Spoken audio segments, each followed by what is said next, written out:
ఇప్పుడు మీరు చెప్పేది టెంప్టింగ్గా ఉంది. ఇప్పుడు కుర్రోళ్ళు చూసారంటే ఓహో అంత ఈజీ యాక్సెస్. అది ఈజీ కుర్రోళ్ళకు. ఇప్పుడు వాళ్ళు చర్చికి పోతే దీనికోసమే పోండిరా పోతే పాస్టర్ చెప్పేది ఏది వినకండి. వాడు చెప్తాడేం చెప్తాడు మన మీద, రాముడు ఇట్లా వాడు ఇట్లా వీడు ఇట్లా అని చెప్తాడు.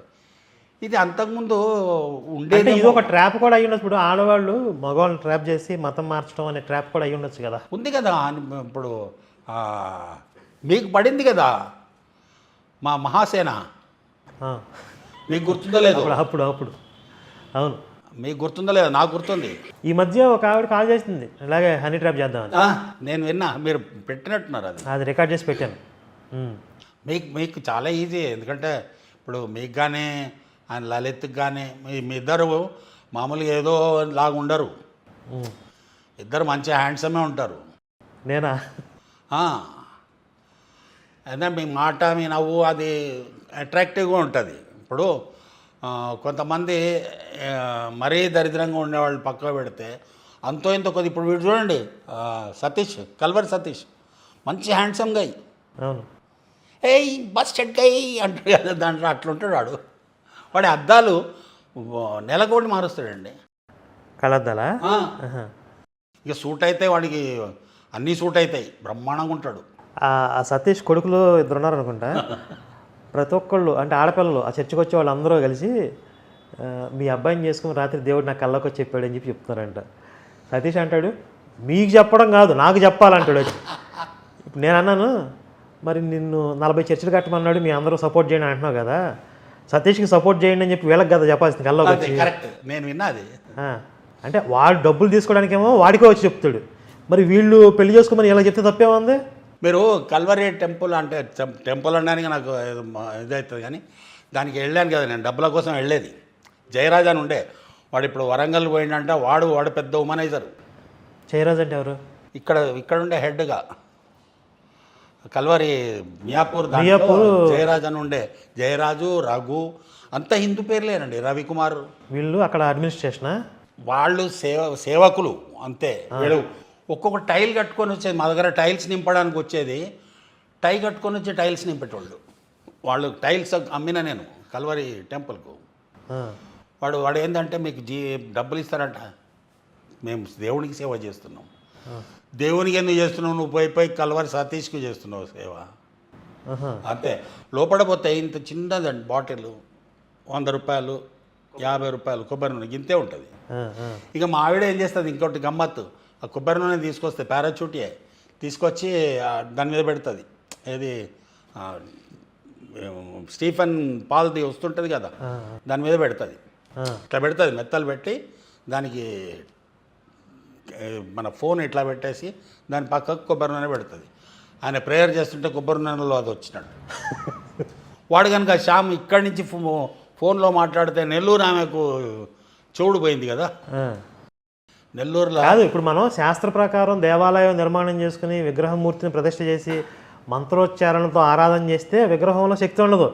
వీళ్ళు నోటికొచ్చిన బూతులో పదాలు చెప్తే ఈ కొబ్బరి నూనెలోకి శక్తి వచ్చేస్తుంది. ఇదేమో సైన్స్, ఇదేమో మూఢనమ్మకం మంది. అంతే కదా. దాంట్లో నేను మూఢనమ్మకాలు ఎన్ని ఉంటాయో అన్నీ ఎన్ని చెప్పినా కూడా ఇంకా ఆఖరికి చాలామందికి నేను అడిగిన వచ్చి అభిమానికి ఫోన్ చేస్తా, అన్న నువ్వు అది తప్ప ఇంకేదన్నా అడుగు అంటాడు. ఒకసారి ఇంటికి రండి చెప్పండి ఆమెకు మీనారు పిచ్చి ముదిరిపోయింది. మరి ఏం చేస్తారు? ఎంత ముదిరింది అని అంటే ఫ్యామిలీ 40 మందిని ఒక పక్కకు పెట్టుకొని ఆమె ఒక పక్కకు ఉంటుంది. నా ఫ్యామిలీ ఎంత బాగుంటుందంటే. మరి ఇప్పుడు ఓవరాల్గా మీ లైఫ్లో ఇంకా ఆవిడేమో చేంజ్ అయ్యాలా లేరు? నాకు చేంజ్ కావాలంటే ఏం చేయాలి? ఎవరన్నా ఒకళ్ళు సలహా ఇచ్చి ఆమెను మార్చగలిగితే నా జీవితం వాళ్ళకి అంకితం చేస్తాను నేను. మరి ఆ జాంబీ వైరస్ ముదిరిపోయిన తర్వాత ఇంక దేవుడు కూడా కాపాడలేడు అనేది అనుకుంటున్నాం. మరి మీ దగ్గరే మొన్న 25 సంవత్సరాలు దాంట్లోనే ఉన్న ఆమె బయటకు వచ్చిందా లేదా? ఇంకొక ముసలామె ఆమె దాంట్లో పుట్టి పెరిగింది, ఆల్మోస్ట్ తెల్ల ఎంట్రికలు ఉంటాయి. కొంతమంది బాగా కూరుకుపోయి కూడా మళ్ళీ బయటకు వస్తున్నారు. వచ్చే అవకాశం ఉంటుంది. కాకపోతే వాళ్ళు ట్రీట్మెంట్ చేసేటప్పుడు చుట్టుపక్కల అంటరాని వస్తువులు ఉండకూడదు. ఇప్పుడు మనం డ్రింక్ తీసుకోకుండా ట్రీట్మెంట్ తీసుకుంటుంటాం, అక్కడ డ్రింక్ బాటిల్ ఎక్కడ కనపడకూడదు. అట్లనే ఈమెకు ట్రీట్మెంట్ ఇవ్వాలి అని అంటే ఆమె చుట్టుపక్కల జాంబీలు ఉండకూడదు. ఫోన్ తీసి పక్క పెట్టి, బైబిల్ తీసి పక్క పెట్టి ఎక్కడికన్నా తీసుకెళ్ళి ఒక 15 రోజులు 20 రోజులు పడేస్తే వాళ్ళతో కనెక్షన్ కట్ చేస్తే మనం ఇచ్చే మెడిసిన్ పనిచేస్తుంది. డెఫినెట్గా. లేదంటే వాళ్ళు రోజు బ్రెయిన్ వాష్ చేసి ఆ విషయాన్ని ఎక్కిస్తూనే ఉంటారు కదా.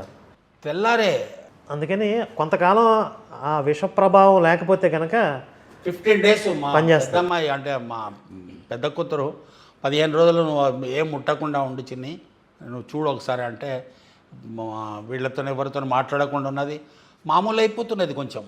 అదే మూమెంట్లో ఎవరో ఒక ఆమె ఇంటికి వచ్చింది, ఎందుకు ఫోన్ చేస్తలేవు, ఏదో జరిగింది అనుకుని వచ్చినాం. ఇప్పుడు మన పుస్తకాలు ఉన్నాయి కదా మీ దగ్గర, అవి ఒకసారి చదివి దానికి ఆన్సర్ చెప్పమని చెప్పి. నేను ఎట్లా అంటే ఆమెకు నా వైపు నుంచి ఇంకా కాదు, నేను ప్రథమ శత్రువు. మా ఇద్దరి మధ్య ఇరిటేషన్ వస్తుంటుంది, ఎందుకంటే నేను కూడా ఇరిటేట్ అవుతుంటా. బహుశా నేను కూల్గా ఉండి ఇంతకాలం మెల్లమెల్లగా మార్చుంటే బాగుండేదేమో. నాకు ఆ క్రిస్టియానిటీ మీద ఉన్నటువంటి ద్వేషం అనుకోండి, లేకపోతే ఆక్రోశం అనుకోండి, అది ఏదైనా కానీ నేను పొద్దున్న లేస్తే భయంకరంగా తిడుతూనే ఉంటా. మా పక్కింట్లో రాత్రిపూట 10:30కు వాళ్ళు కూడా వింటుంటారు. రాత్రి 2 పెగ్గులు వేసుకున్నాక పక్క వాళ్ళు కూడా వినబడు, పక్కింట్లో కూడా ఉన్నారు ఒకళ్ళు, వాడికి కూడా వినబట్టేట్టు తిడతాను నేను. అంటే అంత ఏమంటారు వీళ్ళ భాషలు చెప్పాలంటే భయంకరమైన ద్వేషం ఉంది వాళ్ళ దాని మీద నాకు. ఎన్ని కుటుంబాలు ఇట్లా అయి ఉంటాయి, నేను ఒక్కడిని మీకు కనబడుతున్నా. లక్షల్లో భర్తలు నాకు తెలిసి నేను కొంతమంది మీతోనో ఎవరితోనో మాట్లాడినవి కొన్ని ఉన్నాయి నా దగ్గర. వాళ్ళు ఫోన్ చేసి ఇట్లా నా భార్య అండి మారింది, తను ఎంతకు నన్ను మారమంటే నేను మారలేదు, అతను కార్పెంటర్, అది గుర్తు, కార్పెంటర్ మేస్త్రి, ఆ చర్చ్ కూడా కట్టిండు తెనాల దగ్గర, మీకే కాల్ చేసిండు అతను. భార్య ఏం చేసింది, మెల్లగా చర్చ్కి పోవడం అలవాటు చేసింది. వాడు చర్చ్ పాస్టర్ ఆమెను ఉంచేసుకున్నాడట. చర్చ్ పాస్టర్ ఉంచుకోవడమే కాదు, ఆ భార్యను ఉంచుకోవడమే కాదు, బిడ్డ వయసుకు వచ్చింది బిడ్డను కూడా వాడుతున్నాడని ఏడ్చిండు ఆ రోజు ఆయన. ఇప్పుడు నేను బయటికి ఏడుస్తలేను, కానీ లోపల మనసు ఏడుస్తూనే ఉంటుంది. నేనంట ఇప్పుడు ఏ భర్త అయినా భార్య తనతో మంచిగా ఉండాలి, సండే రోజు ఎంజాయ్ చేసుకుంటా అటో ఇటో వాళ్ళ ఇంటికో వీళ్ళింటికో పోవాలని ఉంటుంది. ఇంట్లో ఫంక్షన్ ఉంటే ఈమె చర్చి పోయి 3 గంటల తర్వాత వస్తుంది సండే. ఇక్కడ దగ్గరలో లేవా అంటే లేదు, నేను మలక్పేటకే పోవాలి. వరంగల్లో సంక్రాంతికి వెళ్తే, వరంగల్లో మేము ఉన్నప్పుడు వరంగల్ నుంచి మార్నింగ్ బస్ ఎక్కి సండే రోజు ఇక్కడికి వచ్చి చర్చ్ అటెండ్ అయ్యి మళ్ళీ సాయంత్రం 5ంటికి అంటే వచ్చింది. అదేం పిచ్చి డినామినేషన్ అంటే వాళ్ళు అటెండెన్స్ పడాలి కదా. ఇక్కడ అందరికి చెప్పేది ఏంటంటే పొరపాటున కూడా మనం జాంబీలతోని కలవద్దు, కనీసం మాటలు కూడా మాట్లాడొద్దు. ఏదో చెప్తారు, ఈజీగా పడిపోతాం. అంటే మనం పడకపోవచ్చు, లేడీస్ పడిపోతారు. కానీ ఇప్పుడు అదృష్టవశాత్తు ఏంటంటే మీరు మొదలుపెట్టారు, ఎప్పుడో మీరు బీజం వేసినారు, అది ఇప్పుడు మహావృక్షం కాకపోయినా వృక్షం అయితే అయింది. ఇంకా రాను ఇట్లాంటి అంటే దాని పక్కలకు ఒక మర్రి చెట్టు పడ్డాక ఊడలు వచ్చి పెద్ద మర్రి, ఇప్పుడు మహబూబ్నగర్ దగ్గర ఉంటుంది పిల్లల మర్రి అని, అది పిల్లలు పెట్టి 4 ఎకరాలు 5 ఎకరాలు నిండిపోయింది. అది అట్లా అయిపోవాలి మొత్తం. ఇప్పటికీ చాలామంది అయినరు. ఇంకా మీలాగా అంటే మీరు అనేది అది నేను కూడా అనుకునేవాడిని. మీరు మొన్న అన్న డైలాగు అది నేను ఎప్పటి నుంచో అంటున్నా. నేను చచ్చిపోయేలోపు కనీసం ఒక 10 చర్చలన్నా లేకుండా పోతే బాగుండు అంట. మీరు ఒక్క చర్చ్ కూడా మిగలొద్దని అంటారు. అవుతుంది, one day it will become. నిన్న అనుకున్నారా రాత్రి తెల్లారేలోపు 2 అమ్మాయిలు మొత్తం 9 టెర్రరిస్ట్ అండ్ ఇంకొక అమ్మాయి ఖురేషి ముస్లిం ఆమె. అంటే ప్రతి ముస్లిం టెర్రరిస్ట్ కాదు, కానీ ప్రతి టెర్రరిస్ట్ ముస్లిమే. కానీ దీంట్లోకి వచ్చేటప్పటికి ప్రతి క్రిస్టియన్ దేశభక్తుడు కాదు, కానీ దేశభక్తులంతా ఇది అన్నట్టు అట్లా లేదు, ఏ వాడికి ఉండదు. ముస్లింల ఎగ్జామ్షన్ ఉంది, క్రిస్టియానిటీలో నో ఎగ్జామ్షన్.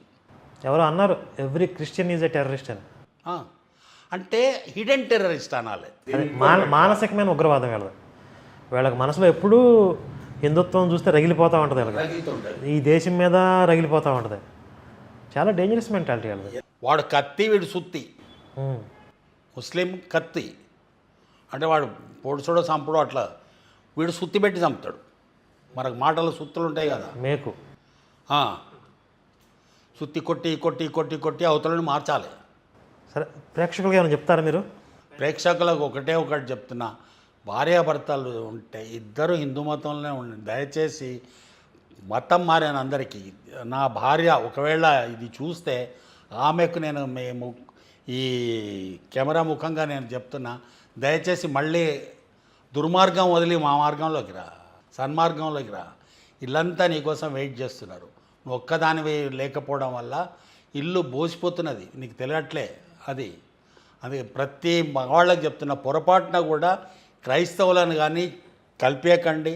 చర్చ్కు పొరపాటున ఏదో టైంపాస్ కానీ కూడా వెళ్ళకండి.